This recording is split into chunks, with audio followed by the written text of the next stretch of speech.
আসসালামু আলাইকুম, কেমন আছেন সবাই? আশা করি ভালো আছেন। টেকটির পক্ষ থেকে আমি মোহাম্মদ মনির হোসেন আপনাদের সবাইকে জানাই স্বাগতম। সো লাস্ট ভিডিওতে আমরা পপ আপ স্ক্রিন শিখেছি।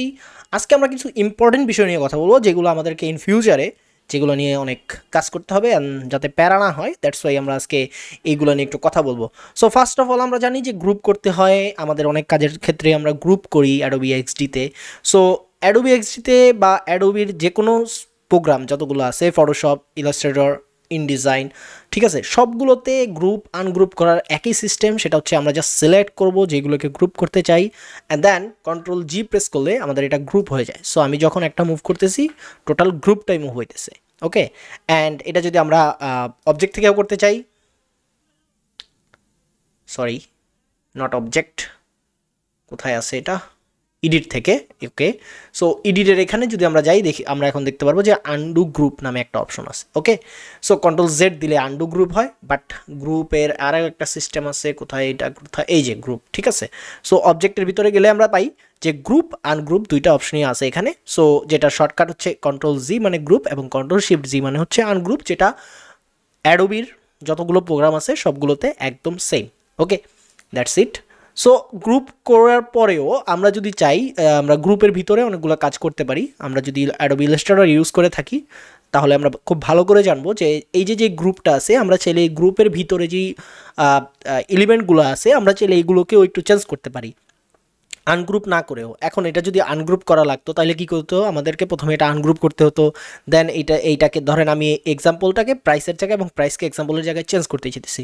সো এটা করতে হলে আমার কী করতে হবে, প্রথমে আনগ্রুপ করতে হতো, তারপরে চেঞ্জ করতে হতো, তারপরে আবার গ্রুপ করতে হতো। বাট আমরা অ্যাডোবির সফটওয়্যারগুলোতে যে একটা সুবিধা পাই, সেটা হচ্ছে আমরা যদি ডাবল ক্লিক করি তাহলে আমরা এটাকে কি বলে, আইসোলেট নাকি,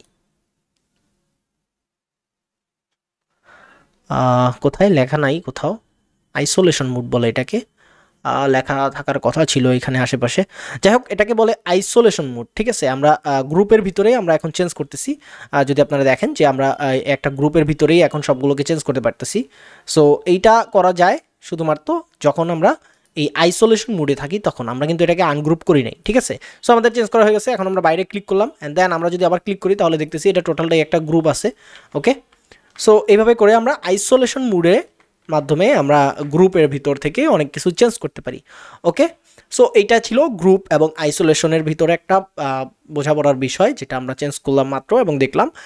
এরপরে আমরা যদি একটু খেয়াল করি, আমাদের বাম পাশে যে অপশনটা আছে ডকুমেন্ট অ্যাসেসমেন্ট বা অ্যাসেটস, এই যে এইটা কী নাম, আমরা যদি মাউস রাখি তাহলে এটা দেখাবে, হ্যাঁ, লাইব্রেরি। সো লাইব্রেরি বলি অথবা ডকুমেন্ট অ্যাসেসড বলি, এখানে আমরা তিনটা অপশন দেখতে পারতেছি। একটা হচ্ছে কালার, একটা ক্যারেক্টার স্টাইল, একটা কম্পোনেন্ট। সো আমরা কী কী স্টাইল এখানে ইউজ করতেছি, কী কী করতেছি, সবগুলো এখানে আছে। সো এটা যারা অ্যাডোবি এক্সডির আগের ভার্সনগুলো ইউজ করবে, অবশ্যই আমি জানি আগের ভার্সন ইউজ করা যাবে না, কারণ অ্যাডোবি এক্সডি যেহেতু প্রতিনিয়ত আপডেট হইতেছে।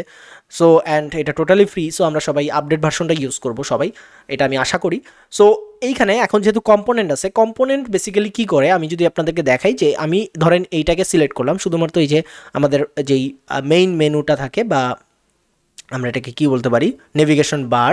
ওকে, সো নেভিগেশন যেই বারটা আছে, এইটা আমার নেক্সট আরেকটা পেজে আমার এই সেম নেভিগেশন বারটাই থাকে। আমরা যেমন ওয়েবসাইট যখন ভিজিট করি তখন আমরা দেখতে পাই যে একই রকম নেভিগেশন বার অনেকগুলো থাকে, ঠিক আছে, অনেকগুলো পেজে থাকে। আমরা যেই পেজে যাই ওই পেজে এই নেভিগেশন বারটা স্টিল থাকে, ঠিক আছে। সো এটা করার জন্য কী করতে হবে, আমাদেরকে কম্পোনেন্ট হিসেবে এটাকে যদি আমরা অ্যাড করি, তাহলে আমরা খুব ইজিলি আমরা যদি এটাকে বলতে পারি মাস্টারপিস। ওকে, সো আমি প্রথমে এটা কম্পোনেন্ট অ্যাড করি। কম্পোনেন্ট অ্যাড করার জন্য আমরা শর্টকাট ইউজ করতে পারি কন্ট্রোল কে দিলে এটা কম্পোনেন্টে অ্যাড হয়ে যায়। দেখেন কম্পোনেন্ট 1, আমি কন্ট্রোল জেড দিলাম, অথবা আমরা মাউসের রাইট বাটন প্রেস করে এখান থেকে এই যে মেক কম্পোনেন্ট, কন্ট্রোল কে, এটাতে ক্লিক করলে দেখেন কম্পোনেন্ট হয়ে গেল। সো আমরা এটাকে রিনেম করি ডাবল ক্লিক করে। এই কম্পোনেন্টে ডাবল ক্লিক করার পরে আমরা এখানে কন্ট্রোল এ দিয়ে পুরোটা সিলেক্ট করলাম, অ্যান্ড দেন আমি এটাকে লিখে দিতে পারি ন্যাপ বার। ওকে, সো ন্যাপবার লিখে আমি ইন্টার দিলাম, তাহলে এটা রিনেম হয়ে গেল, ঠিক আছে। কেন আমরা রিনেম করব এই কারণেই, যাতে হচ্ছে পরবর্তীতে যখন আমরা এলিমেন্ট অনেকগুলো হয়ে যাবে তখন আমাদেরকে এটা খুঁজে পেতে অনেক সুবিধা হবে। আমি যদি আপনাদেরকে আমাদের এই যে ওয়্যার ফ্রেমটা ডাউনলোড করা ছিল, ওই ওয়্যার ফ্রেমে যাই, তাহলে আপনারা দেখতে পারবেন যে এখানে অনেকগুলো এলিমেন্ট ছিল। ওকে, সো এই যে দেখেন এখানে অনেকগুলো কম্পোনেন্ট আছে এবং প্রত্যেকটার আলাদা আলাদা নাম করা আছে। এটা কেন, কারণ হচ্ছে এর ফলে আমরা এটাকে খুঁজে পেতে পারি খুব সহজেই। ওকে, সো দ্যাটস ওয়ে আমরা যখনই কোনো এলিমেন্ট তৈরি করব তখন আমরা অবশ্যই এটাকে আমাদের এলিমেন্টের সাথে সামঞ্জস্যপূর্ণ একটা নাম দিব যাতে আমরা খুঁজে পেতে পারি খুব সহজে। তো এখন আমি যেটার জন্য এটাকে আমাদের কম্পোনেন্ট হিসেবে এটাকে মেক করলাম, এখন আমি সেটা করি।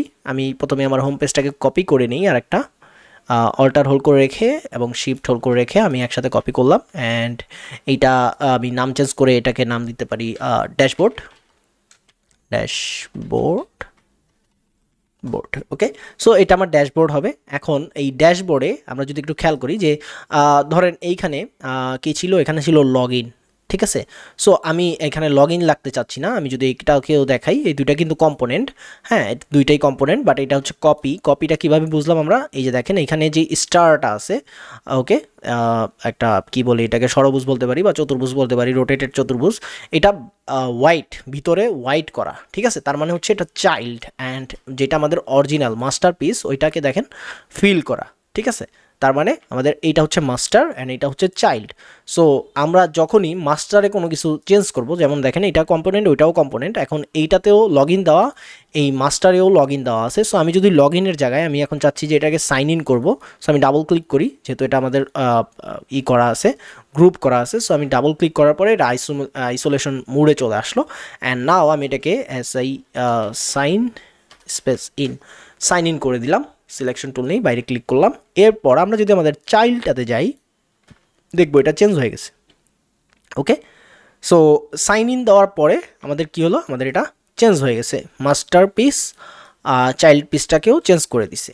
এখন আমি যদি চাইল্ড পিসটাকে চেঞ্জ করি তাইলে কি হবে, ধরেন এইটা যেহেতু ড্যাশবোর্ড, তার মানে সে এখন লগ ইন করা আছে, যার অ্যাকাউন্ট থাকবে আমাদের যে ওয়েবসাইটটা বানাইতেছি এখানে যে লগ ইন করা থাকবে ড্যাশবোর্ডে, তো অবশ্যই সাইন ইনের কারো কোনো অপশন নাই, যেহেতু সে সাইন ইন করবে।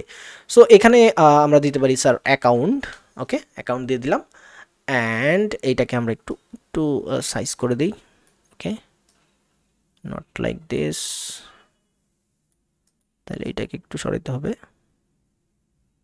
ওকে, দ্যাটস ইট। সো এই যে আমরা চেঞ্জ করলাম, এখন আমরা যদি আমাদের মেইন মাস্টারপিসে যাই তাহলে দেখবো এটা এখনও সাইন ইন আছে অ্যান্ড এইটা অ্যাকাউন্ট হয়ে আছে।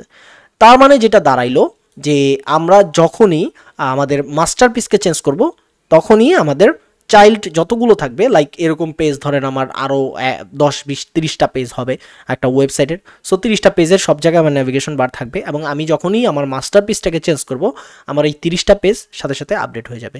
অ্যান্ড ইভেন দো এটা নট অনলি টেক্সট, এটা কালারের সাথেও যাবে। ধরেন আমি এখন আমার মাস্টারপিসে যদি আমি আমার কালারটাকে আমি অন্য একটা জিনিস দিয়ে দেখাই, লাইক এইখানে বাটন আছে, ঠিক আছে, বাটন আছে এবং ভিতরে টেক্সটও আছে। ওকে, সো আমি যদি এটাকে মুভ করি তাহলে দেখবো এটা টোটালটাই গ্রুপ আছে। সো এটার আমি কিছু কপি করি, অল্টার হোল্ড করে রেখে আমি কপি করলাম, কন্ট্রোল জেড, আমি আরেকটা কপি করি, নাথিং হ্যাপেন্ড, কন্ট্রোল ডি দিয়ে এখানে ডুপ্লিকেট হয় না। যাই হোক, সো আমি এখানে আমি তিনটা পরে নিব, আমি আগে একটাকে কম্পোনেন্ট করব। সো এটাকে আমি এখন একটা কম্পোনেন্ট তৈরি করতে পারি, কন্ট্রোল কে প্রেস করলে আমরা জানি শর্টকাট, কম্পোনেন্ট তৈরি করলাম। অ্যান্ড এটা আমি নাম দিলাম বাটন। সো বাটন দিয়ে আমি ওকে দিলাম। এরপরে আমি এটাকে কপি করি, okay, copy and this copy, that's it. So আমি এখানে 4টা কপি করলাম এবং এইটা মাস্টার, আমরা জানি মাস্টার অবশ্যই ফিল আপ থাকে, অ্যান্ড বাকিগুলো হচ্ছে স্টক আছে। ওকে, সো এখন আমি স্টার্ট ট্রেইলের জায়গায় আমি যদি এই স্টার্ট যেহেতু গ্রুপ করা, আমি ডাবল ক্লিক করলাম। এরপরে আমি চাচ্ছি এটার কালারটা, ফিল কালারটা চেঞ্জ করে আমি এটাকে রেড কালার করে দিব, okay, and hit okay. So red colour করে দিলাম, তাহলে আমার টেক্সটগুলো কোথায় গেলো, আমার টেক্সটগুলো ভিতরে চলে গেছে। অ্যান্ড আমি টেক্সটের কালারটা চেঞ্জ করতে পারি, টেক্সটের কালার আমি হোয়াইট করে দিলাম, দেখেন সবগুলো চেঞ্জ হয়ে গেছে। এখন আমি চাইল্ডের ক্ষেত্রে যেটা করব, চাইল্ডের ক্ষেত্রে ধরেন আমি এইটার কালারটা চেঞ্জ করলাম, এটার ফিল কালার আমি দিচ্ছি ব্ল্যাক, ওকে, ব্ল্যাক দিলাম। অ্যান্ড এইটার টেক্সট কালার হবে হোয়াইট, সরি টেক্সট কালার ধরে নাই, ওয়ার ইজ টেক্সট, এই যে টেক্সটটা সিলেক্ট হয়েছে। সো টেক্সটের কালার হবে ব্ল্যাক, ওকে। তো এইটার ভিতরে আমি যেটা করব, এই থার্ডটার যেটা আছে এটার আমি যেই টেক্সট আছে আরিয়াল, এটাকে আমি চেঞ্জ করে আরগোস দিয়ে দিলাম, ওকে। And nothing happen. আর কোনো কিছু চেঞ্জ করতেছি না, মানে লাস্টেরটার শুধুমাত্র কালার চেঞ্জ করতে পারি। লাস্টের ফিল কালারটা শুধু চেঞ্জ করে আমরা এটাকে এই কালারটা করে দিলাম, গ্রে কালার।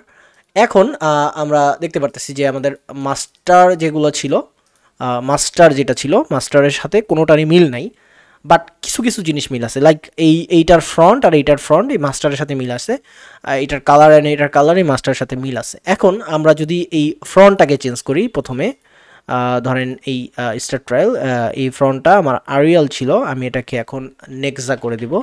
সো নেক্সা করে দিলাম, এন্টার দিলাম। তাহলে আমরা দেখতে পারতেছি যে নেক্সা এইটাও চেঞ্জ হয়েছে, এইটাও চেঞ্জ হয়েছে, মানে এই ফ্রন্ট রিলেটেড যা ছিল ফ্রন্টগুলো সব আপডেট হয়ে গেছে। ওকে, এরপরে আমি যদি চাই আমি এই কালারটাকে ধরেন এখন আপডেট করব। সো কালারটাকে আমি কি দেবো, আমি ব্লু কালার দিব। সো ব্লু কালার দিলাম, দেখেন কালারগুলো যেগুলোর সাথে মাস্টারের সাথে ম্যাচ ছিল ওইগুলো সব চেঞ্জ হয়ে গেছে। তার মানে এটা দাঁড়াইতেছে আমার মেইন কম্পোনেন্ট, মাস্টার কম্পোনেন্ট যেটা থাকবে ওই কম্পোনেন্টে আমি যখনই কোনো কিছু চেঞ্জ করব, ওইটার যেই চাইল্ড কপিগুলো থাকবে এই চাইল্ড কপিগুলো সবগুলো চেঞ্জ হয়ে যাবে। চাইল্ড কপিগুলোর ভিতরে যেগুলো একুরেট মানে একরকম থাকবে, সেম থাকবে, ওইগুলোই চেঞ্জ হয়ে যাবে। আর যেগুলো আমরা চেঞ্জ করে ফেলছি ওইগুলো চেঞ্জ হবে না, ঠিক আছে? লাইক দ্যাট দেখেন এখানে আমি কালারগুলো চেঞ্জ করছিলাম, ফ্রন্টের কালার চেঞ্জ করছি, আমি কম্পোনেন্টের কালার চেঞ্জ করছি, ভিতরে ফিল কালারটা চেঞ্জ করছি। সো এইটার কোনো কিছুই চেঞ্জ হয় নাই, কালারও চেঞ্জ হয় নাই, কোনো কিছু চেঞ্জ হয় না, শুধু ফ্রন্টটা চেঞ্জ হয়েছে। এটার ভিতরে আমরা শুধু ফ্রন্ট চেঞ্জ করছি, দ্যাটস ওয়াই এটার ফ্রন্ট চেঞ্জ হয় নাই, বাকিগুলো চেঞ্জ হয়েছে। এটার ভিতরে আমরা ব্যাকগ্রাউন্ডটা চেঞ্জ করছি শুধুমাত্র, ফ্রন্ট চেঞ্জ করি নাই, দ্যাটস ওয়াই ফ্রন্ট এখানে চেঞ্জ হয়েছে। ওকে, তার মানে বুঝে যেতেছে আমরা এইটুকু ক্লিয়ার হয়েছি যে কম্পোনেন্ট বেসিক্যালি কী করে, কী কাজ করে। ওকে, অ্যান্ড এইটা অনেক বেশি কাজে লাগবে আমাদের ইন ফিউচারে, যখনই আমরা ইগুলো করব, আমাদের ডিজাইনগুলো করব ইন ফিউচারে, আমরা সামনে যে ডিজাইনগুলো করব এগুলোতে সবগুলোতে এইগুলো লাগবে। ওকে, সো এইখানে আমি আরেকটা জিনিস দেখাই আপনাদের, সেটা হচ্ছে যে ধরেন এইটাকে আমি একটা কম্পোনেন্ট বানাই, কন্ট্রোল কে, অ্যান্ড এটা হচ্ছে আমাদের ফুটার। সো আমি লিখে দিই ফুটার। ওকে, এন্টার। সো ফুটার লিখে দিলাম, আমাদের ফুটারটা কম্পোনেন্ট হিসেবে অ্যাড হয়ে গেছে। এখন আমি চাইলে এই কম্পোনেন্টটাকে, এই ফুটার কম্পোনেন্টটাকে আমি জাস্ট এখানে ড্র্যাগ অ্যান্ড ড্রপ করেও এখানে বসাই দিতে পারি, দেখেন খুব ইজিলি। ওকে, সো এইভাবে করে আমরা কাজ করতে পারি খুব ইজি ওয়েতে। সো আই থিঙ্ক আপনারা বুঝতে পারছেন যে কম্পোনেন্ট কীভাবে কাজ করে, গ্রুপ কি, আইসোলেশন মোড কি। ওকে, সো আজকের ভিডিওটা এই পর্যন্তই, অনেক বড় ভিডিও হয়ে গেছে হয়তো বা। সো আজকের ভিডিও এই পর্যন্ত, আশা করি ভিডিওটি বুঝতে পেরেছেন। যারা ফেসবুকে দেখতেছেন, যারা নতুন আছেন তারা অবশ্যই পেজটাতে লাইক করবেন এবং ফলো করবেন, আর যারা ইউটিউবে আছেন যারা নতুন আছেন তারা অবশ্যই সাবস্ক্রাইব করবেন এবং পাশে থাকা বেল আইকনটি প্রেস করে দেবেন, আর যারা পুরাতন আছেন তারা সবাই লাইক করবেন, শেয়ার করবেন। নেক্সট ভিডিওতে দেখা হবে, ততদিন পর্যন্ত সবাই ভালো থাকুন, সুস্থ থাকুন, আল্লাহ হাফেজ, আসসালামু আলাইকুম।